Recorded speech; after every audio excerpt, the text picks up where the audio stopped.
जो साधना करते हैं, गुरुओं के शरण में चले गए हैं, उनको कोई लाभ नहीं है। उनके किसी भी कर्म कर्तव्य व्यवहार में परिवर्तन नहीं है। तो जन साधारण ये सोच बैठे हैं कि जो ये भक्ति करते हैं ये भी नए दुखी, और ये बीड़ी पीवें, हुक्का पीवें, शराब पी लें, कोई आंट नहीं, नाचे कूदें, सारे फंड करें, फिर किसे भगत ये।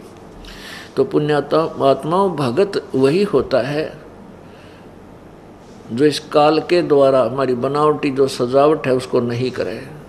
कहते हैं सच्चा भक्त परमात्मा के प्रति पतिव्रता की तरह रहता है, और कहते हैं पतिव्रता भाव नहीं या चूम चटक श्रृंगार, यानी सच्चे भक्त ने ये बकवाद अच्छी नहीं लगेगी, क्योंकि इसको पता है कि यहाँ क्या के ऊपर ये इस चाम की खाल ने कितना श्रृंगार लूँ, या तो माटी है, 2 मुट्ठी राख है, जब इसको शमशान घाट के ऊपर फूंका जाओगे ढूंढा भी ना पाओ शरीर कहाँ था इतना सुंदर, और ये पहचान में नहीं आया किसकी माटी थी। तो ये तो ज्ञान आपको दिया जा रहा है, ये आँख बनेगी आपकी, ये मोतिया बंद हटेगा, विवाह होता है, नाचें गावें कूदें फंड करें हैं, और फिर ना जाने के दुर्गति हो जा, 1 मिनट में मृत्यु हो जा।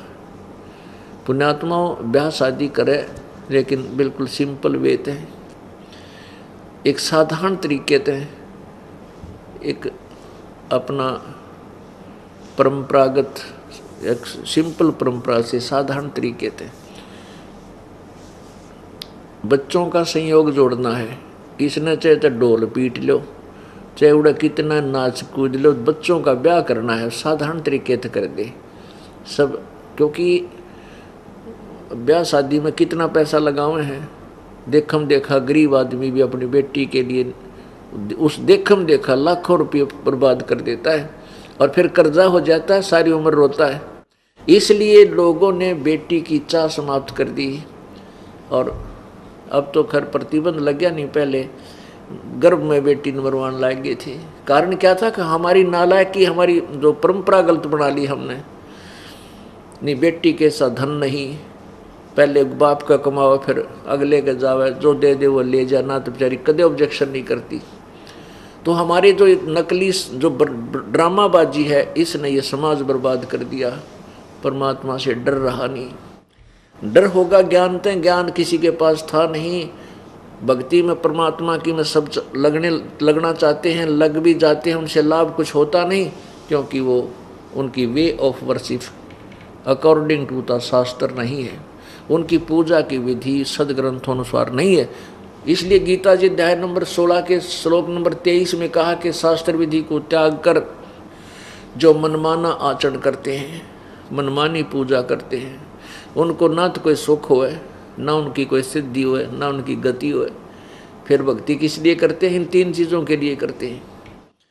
तो इसलिए 24वें श्लोक में कहा कि 16वें अध्याय के में कि अर्जुन, इसलिए तुम सदग्रंथों को आधार मानकर कि जो कर्तव्य कर्म हैं उनको कर, और नहीं करने के उन पूजाओं को त्याग। शास्त्रों को प्रमाण कर किसी की दंत कथा पर विश्वास मत करना। तो अभी तक हमारे संतों ने, गुरुओं ने, ऋषि और महर्षियों ने दंत कथा सुना रखी थी हमारे को शास्त्रों का ज्ञान नहीं दिया। उन्होंने हमें आउट ऑफ सिलेबस पढ़ाया, पाठ्यक्रम से बाहर की पढ़ाई, नावल पढ़ा दिए। हमारे पाठ्यक्रम की पुस्तकों को का ज्ञान उन्हें नहीं था, तो वो टीचर नहीं थे, वो हमारे गुरु नहीं थे, वो हमारे पूर्वजों के जीवन के शत्रु थे। उनको भूत बनवा दिया, पितर बनवा दिया। गलत साधना करने से वो पितर बने, भूत बने, और फिर कहते हैं तेरा पिता भूत बन गया, उसकी गति करवा दे। उसमें बोला था, अब गति क्या करवा दे? अब उसके पिंड भरवा दे हैं, उसकी 13वीं कर दे, 17वीं कर दे, 36 फंड कर दे, फिर वो कौवा बना दिया। आसोज के महीने में श्राद्ध निकालो, श्राद्ध निकाल कर भोजन ऊपर रख दो, कौवा खाएगा। हो सकता है तेरा पिता कौवा बन गया हो, और तेरा गजब हो। लगे थे मोक्ष कराने, गति कराने, और कौवा बना के छोड़ दिया। अगले इसको भोग लग गया, तेरा पिता कौवा बन गया। पितर था, ये पितर खा गए कौवा बन के। पुण्यात्माओं, ये सब जो भक्ति का भट्ठा बैठा दिया, ये इन नकली महर्षियों ने, इन नकली गुरुओं ने, जिनको वेद ज्ञान नहीं था।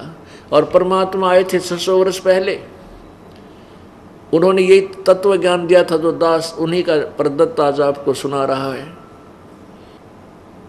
इसको उन नकली, उन अज्ञानी ऋषि महर्षियों ने रिजेक्ट कर दिया कि कबीर तो अनपढ़ था, अशिक्षित था, वो के जाने गीता और वेदों और पुराणों के बारे में। इसलिए उस समय ये बात स्वीकार कर लेना सहज था कि कबीर जी संस्कृत नहीं जानते, ये शिक्षित नहीं है, क्योंकि एक वर्ग, ब्राह्मण वर्ग ही संस्कृत भाषा को पढ़ने का अधिकारी था, अन्य कोई वर्ण नहीं पढ़ सकता था। इसलिए नकली गुरुओं ऋषियों का दाव लगा रहा, इनके झूठ ढोल के डंके पे खूब चलती रही, स्वीकार होती रही। अब आ गया इसका अंत।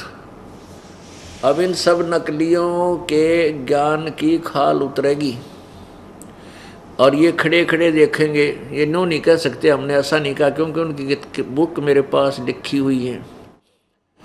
उनके द्वारा दिया हुआ ज्ञान, उनके द्वारा दिया हुआ नाम सबके पास उपलब्ध है, और वो सब का सब शास्त्र के विपरीत है। शास्त्र के विरुद्ध जो साधना है वह बिल्कुल व्यर्थ है, जीवन बर्बाद हो जाएगा। प्राणियों, बार बार सूत नहीं, ये अवसर नहीं मिलता मानुष जीवन मिलन का। तो अब ये कुछ दिनों में जब मानव जाग जाएगा, मानव समाज में ये क्रांति आवेगी भक्ति की एकदम, इन झूठे गुरुओं को कहीं छुपने का ठिकाना नहीं मिलेगा। ये बाहर नहीं निकलेंगे, छुप जाएंगे कि तो या पलायन कर जाएंगे दूसरे देशों में जाके। पैसा बतेरा है इनके पास, पैसे की कमी है नहीं, वहाँ जा कर के किता अपना टाइम पास करेंगे। वो समय शीघ्र ही आने वाला है। या तो ये सरेंडर कर देंगे, अपना कल्याण करवा लेंगे, मोक्ष प्राप्त कर लेंगे इस दास के पास आकर, नहीं तो इस मानव समाज इनको धिक्कारेगा, थूकेगा कि तुमने क्या मिल गया नालायको, इतनी जनता का जीवन बर्बाद करके। नहीं पता था तो चुप रहना चाहिए था तुमने, तो बन बैठे महर्षि महंत हैं और संत और गुरु, पता नहीं क्या उपाधि पा रहे हो, तुम दुनिया को भ्रमित कर रहे हो। जब तक हम जागृत नहीं होंगे, स्वयं अपनी आंखों नहीं देखेंगे सदग्रंथों को, हम निर्णय कैसे करेंगे कौन गलत है कौन ठीक है। तो दास का उद्देश्य है कि आपको प्रोजेक्टर के ऊपर, टीवी चैनल, सीडीज के माध्यम से, चैनलों जो है, ये सब तरीके से आपको परमात्मा की महिमा सदग्रंथों में दिखा दूं कि सदग्रंथ ये बताते हैं। फिर आप भगत बनोगे।